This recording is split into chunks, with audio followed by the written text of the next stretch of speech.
Fase pengasuhan harus sesuai gender, di mana anak laki-laki dekatkan dengan ayahnya dan anak perempuan dekatkan dengan ibunya.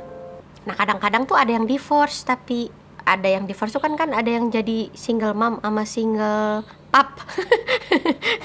Maka kita tuh harus salut sama mereka tuh, karena mereka tuh menjalani dua peran.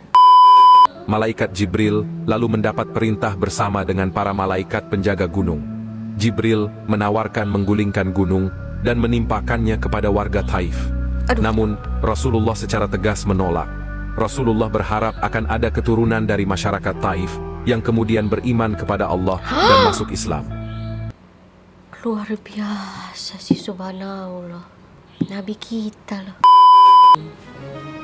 Bismillahirrahmanirrahim. Halo gengs, Maniak, apa kabar? Dari Sabang sampai Merauke, dari yang muda sampai yang tua.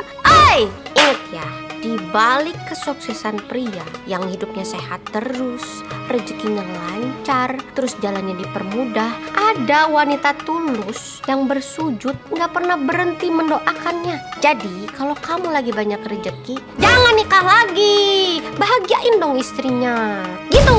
Salam satu rasa, itikiwi.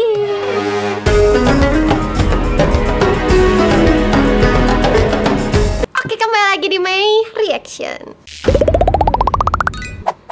Oke, maniak-maniakku sayang, siapa di sini yang banyak dosa? Aku. Rebutan. Aku juga lah. Makanya di video kali ini aku mau ngasih video-video yang bisa menjadi teladan buat kita semua. Ya, seenggaknya berdosa iya, tapi ya kita kurangin dikit-dikit boleh. Oke, penasaran Aku penasaran videonya kayak apa? Langsung aja kita hurain, koy. Ketika Rasulullah Isra Mi'raj, beliau mencium aroma yang sangat harum. Rasulullah bertanya kepada Jibril, "Bau harum apakah itu, wahai Jibril?" Apa tuh? "Itu kuburan wanita solehah bernama Masyitoh," jawab malaikat Jibril. Bernama Masyitoh, jawab Maisito Lomania, betul. malaikat Amin. Jibril. Siti Masyitoh adalah pengasuh anak Fir'aun. Ketika menyisir rambut anak Fir'aun, tiba-tiba sisirnya terjatuh. Secara refleks Masyitoh mengucapkan nama Allah. Hal itu membuat anak Fir'aun tersinggung. Berarti ada Tuhan lain selain bapaknya. Fir'aun pun marah karena Masyitoh tidak mengakuinya sebagai Tuhan. Dia pun dipanggil Fir'aun. Kemudian Fir'aun memerintahkan pasukannya untuk memasukkan Masyitoh dan anaknya ke dalam minyak yang panas. Ketika Masyitoh dan bayinya akan dimasukkan ke minyak yang panas, tiba-tiba bayi itu bisa bicara. "Jangan takut wahai ibu, karena Allah telah membuka pintu surga untuk kita." Siti Masyitoh dan bayinya pun dimasukkan ke dalam minyak panas dan meninggal dunia dalam keadaan istiqomah di jalan Allah. Ya Allah. Dari Siti Masyitoh kita tuh belajar gitu. Selama ini aku hidup itu kayak iman aku ternyata gak sekuat itu. Saking yakinnya sama Tuhannya, rela. Kita baru kena masalah sedikit aja, goyang bos. Ya Allah, ampunilah hambamu ini. Yang itu juga yang lagi nonton. Amin.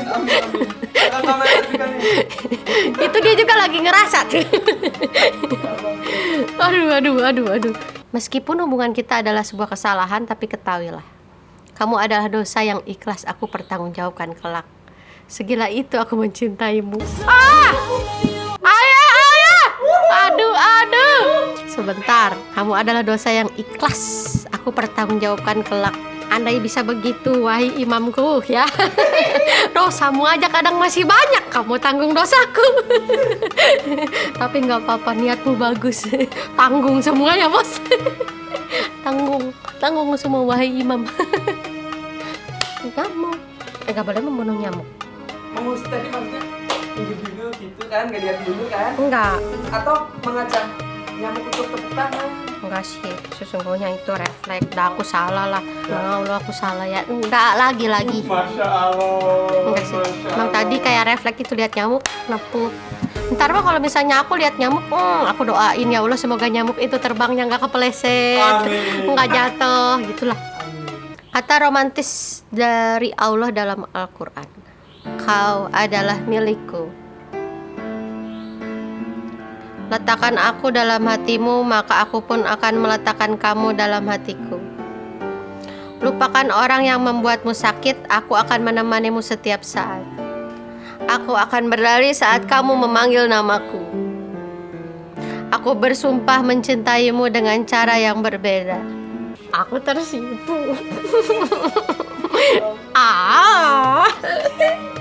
Aku malu-malu kalau digituin.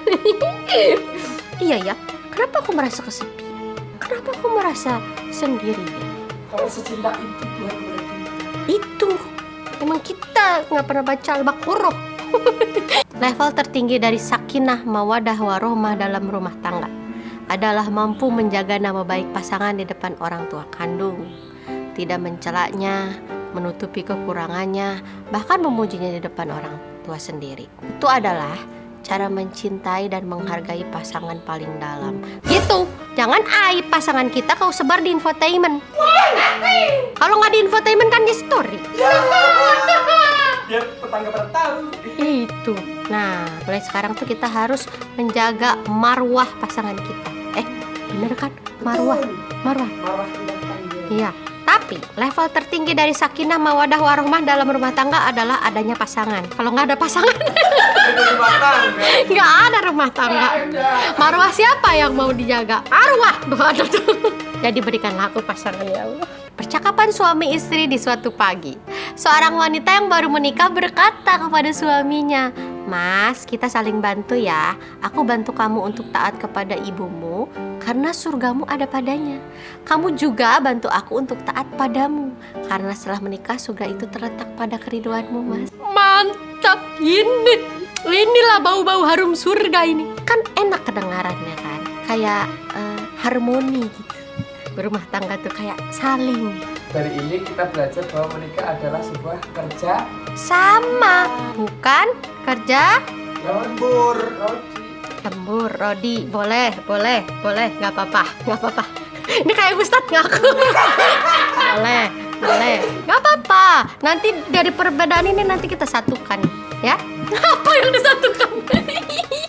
Hasan dan Hussein merasa sedih saat melihat teman-temannya sudah memiliki pakaian baru untuk menyambut Hari Raya Idul Fitri.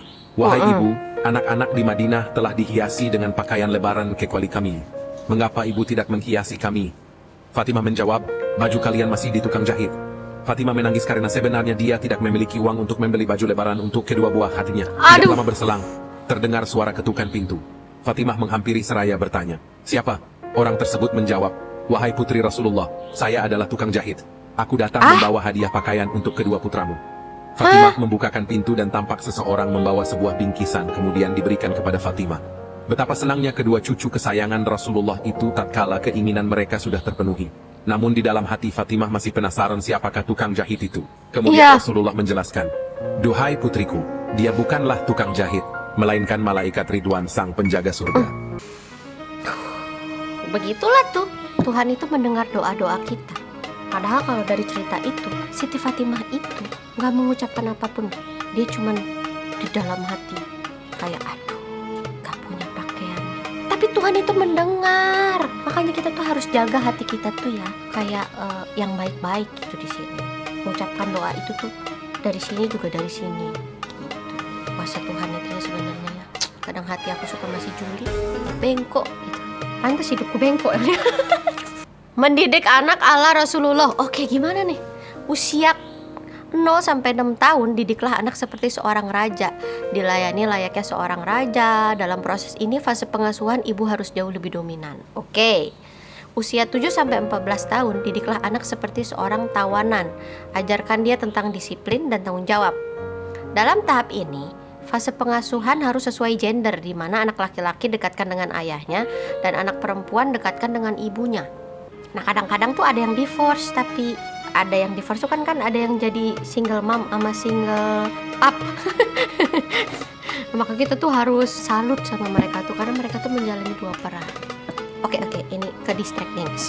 Usia 15-21 tahun, didiklah anak seperti seorang sahabat. Dalam tahap ini, fase pengasuhan dibalik. Anak perempuan dekatkan dengan ayahnya, dan anak laki-laki dekatkan dengan ibunya. Usia 21 tahun ke atas, berilah dia kepercayaan dan kebebasan dengan pantauan dan peran orang tua dalam memberikan nasihat dan masukan kepada anak. Oh gitu cara mendidik anak ala Rasulullah. Tapi kalau dipikir secara logika bener loh ini tuh. Kayak 6 tahun, ya dimanjain lah kita. Kalau yang sekarang terjadi kan udah usia 15-21 tahun masih dimanja, masih dijadiin raja. Mau motor apa, mau mobil apa, kalau nggak dikasih ditendang ibunya ada.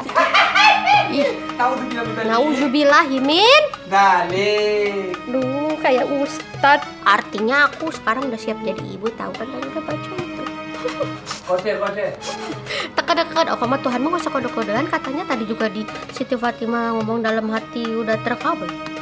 Suatu hari Rasulullah bertemu dengan seorang Arab Badui. Nabi pun memanggil si pria Badui dan berkata, "Wahai orang Badui, apakah kau ingin kebaikan?" Pria Badui itu pun penasaran. "Kebaikan apa?" Nabi lalu berkata, "Engkau bersaksi bahwa tidak ada Tuhan yang berhak sembah selain Allah, dan bersaksi bahwa aku adalah utusannya." Ia tak mudah percaya meski yang diajak bicara adalah Al-Amin. Ia lantas menanyakan, "Siapa yang menjadi saksi atas apa yang kau katakan itu?" Tanyanya. "Pohon ini." Rasulullah menunjuk sebuah pohon. Begitu Rasulullah menunjuknya, pohon itu tiba-tiba bergerak. Dengan ajaib, pohon kurma itu berjalan menuju Rasulullah, kemudian berhenti tepat di hadapan Nabi. Rasulullah lalu meminta pohon tersebut untuk bersaksi 3 kali. Pohon itu pun melakukannya. Ia bersyahadat 3 kali. Setelah itu, Rasulullah menyuruh pohon itu kembali ke tempatnya. Ia menuruti dan berjalan kembali ke tepian lembah. Arab Badui yang menyaksikan begitu terkejut. Ia menyaksikan keajaiban mukjizat Rasulullah dengan mata kepalanya. Pria Badui itu pun kemudian bersyahadat saat itu juga. Beruntung ya, orang-orang di zaman itu tuh bisa langsung menyaksikan mukjizatnya Nabi Muhammad. Bisa langsung ketemu, bisa langsung nanya. Perjuangan dakwah Rasulullah di Thaif tidak mudah.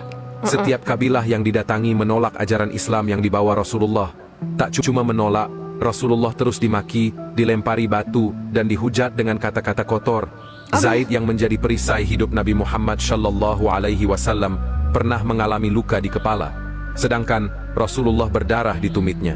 Salah satu pernyataan Rasulullah yang sangat terkenal tentang Taif adalah menolak usulan malaikat Jibril untuk menghancurkan masyarakat Taif waktu itu. Saat Rasulullah mengadukan kegundahannya kepada Allah, malaikat Jibril lalu mendapat perintah bersama dengan para malaikat penjaga gunung. Jibril menawarkan menggulingkan gunung dan menimpakannya kepada warga Taif. Namun, Rasulullah secara tegas menolak. Rasulullah berharap akan ada keturunan dari masyarakat Taif yang kemudian beriman kepada Allah dan masuk Islam. Luar biasa sih, subhanallah. Nabi kita, beliau itu adalah bukti nyata kasih Tuhan, keadilan, kebaikan. Masih dipikirin loh nanti anak cucunya loh. Umar bin Khattab bercerita, suatu hari seorang laki-laki datang menemui Rasulullah untuk meminta-minta, lalu beliau memberinya. Keesokan harinya, laki-laki itu datang lagi, Rasulullah juga memberinya. Keesokan harinya, datang lagi, dan kembali meminta, Rasulullah pun memberinya. Keesokan harinya, ia datang kembali untuk meminta-minta, Rasulullah lalu bersabda, "Aku tidak mempunyai apa-apa saat ini. Tapi, ambillah yang kau mau, dan jadikan sebagai utangku. Kalau aku mempunyai sesuatu kelak, aku yang akan membayarnya." Umar lalu berkata, "Wahai Rasulullah, janganlah memberi di luar batas kemampuanmu." Rasulullah tidak menyukai perkataan Umar tadi. Tiba-tiba, datang seorang laki-laki dari Ansyar sambil berkata, "Ya Rasulullah, jangan takut, terus saja berinfak, jangan khawatir dengan kemiskinan." Mendengar ucapan laki-laki tadi, Rasulullah tersenyum, lalu beliau berkata kepada Umar, "Ucapan itulah yang diperintahkan oleh Allah kepadaku." Gak punya apa-apa masih bisa memberi loh. Keren sih, Nabi Muhammad itu benar-benar sosok mulia yang mengajarkan kita untuk berbagi kepada sesama. Berbagi. Padahal beliau jatuhnya gak mampu kan saat itu kan. Tapi dia ngomong loh, "Ambillah yang kau mau, hitung sebagai hutang." Andai itu orang-orang di dunia ini tuh kayak bisa saling memahami gitu. Kalau kayak sekarang kan yang diutangin, semoga semua orang pada kaya ya Allah. Jadi nggak ada yang utang-mengutang itu. Oke, maniak-maniakku sayang, gimana? Ada sedikit perubahan gitu di sini sama di sini? Aku sih ada loh, walaupun ya dikit gitu. Tapi kan sedikit lebih baik daripada tidak, bukan? Kalau aku nonton video ini tuh bener-bener Nabi Muhammad itu mencontohkan kita tentang kepentingan umat di atas segalanya. Itu tuh kayak bukti nyata, contoh sejati dari cinta dan pengorbanan. Adakah manusia yang bisa seperti itu? Sengaja mendekati? Kalau ada, imamnya aku. Imamnya aku lah, please lah. Cewek. Oke, terima kasih udah nonton video ini. Salam satu rasa. Itu Kiwi.